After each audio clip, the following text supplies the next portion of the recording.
meni ko'ndirolmay charchadi hayot o'zining nelatif jilvalariga, qalbim ichkarisi halovatga yod jo'shib ketgan hajr g'alvalariga.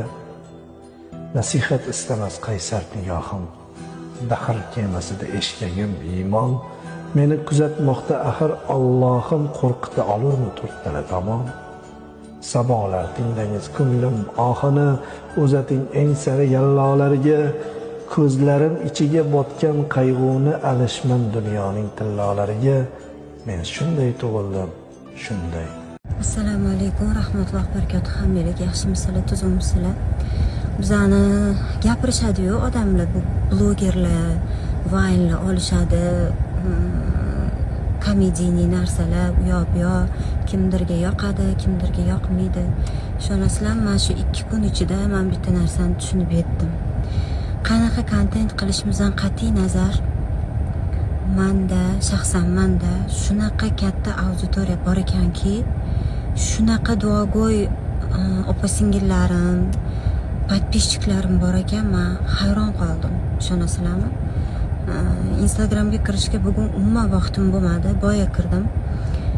Qaravonman, minutiga kelgan SMSlar, minutiga duolar qilishganda, shu darajada ko'p insonlar duo qilgan. Men aytdim, mana shu ekan Allohdan menga berilgan juda ham katta ne'mat.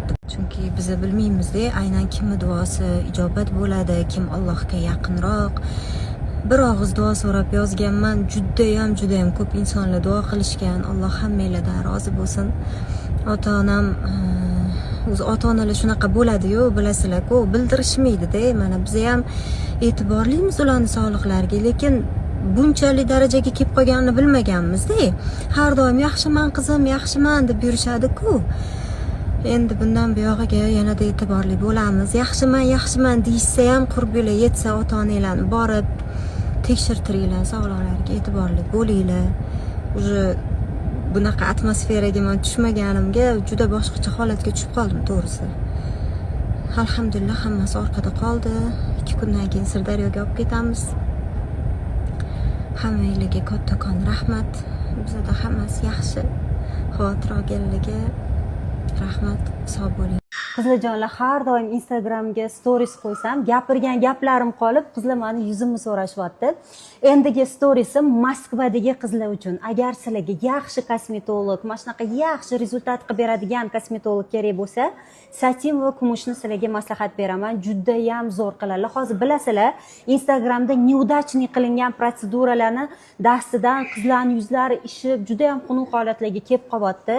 Lekin shunaqa bo'lmasin, yuzim svejiy bo'lib, yaltirab tursin, chiroyli bo'lsin desanglar, bemalol kumushga murojaat qilinglar. Ular nima protseduralar qiladilar desanglar, peshonalarga botoks, ko'z atroflariga, mana shu ko'zlarni vzgladni ochib berish, lablar chiroyli holatda, chiroyli formalar berish, mana bunaqa nasogubkalarni to'g'irlash, yuzlarni chistkasi, mezoterapiyalar, vitaminlar hammasini qiladilar va ideal darajada qiladilar. Bu hali hammasi emas. Moskvadagi qizlar yaqinroq kelinglar, keyingi storiesga o'tamiz. Qizlar, yuzinglarga har xil gellar qilib, mana bunaqa joylarni ishirib, xunukdan xunuk qilib Instagramga chiqib ketmaydi desanglar, men maslahat berardim. Vitaminlar olinglar, kollagenlar olsanglar, o'zini kollagenini ishlab chiqib, yuz yosharadi, yaltiraydi, svejiy bo'ladi. Har qanaqa havoda, yozmi, kuzmi, bahormi, mazza qilib yurasizlar. Bu uchun konsultatsiya qilishingiz kerak bo'ladi. Kumushga borsanglar, yuzinglarni qarab, o'zlari sizlarga konsultatsiya qilib beradilar. Qizlar, narxidan qo'rqmanglar. Boshqalarga nisbatan ancha arzon qiladilar va zo'r qiladilar. Undan tashqari, misol uchun biorevitalizatsiya bor, keyin lazerli epilyatsiya ham bor etganchi qizlarjonlar. Ishonchli apparat qidirayotgan bo'lsanglar ham bularga boraveringlar va yaxshi daromad qilish xohlasanglar, bularda obucheniya ham bor. Ya'ni o'zlarining hunarlarini, ishlarini o'rgatadilar, shogird oladilar. Buni o'zlari bilan gaplashib olasizlar.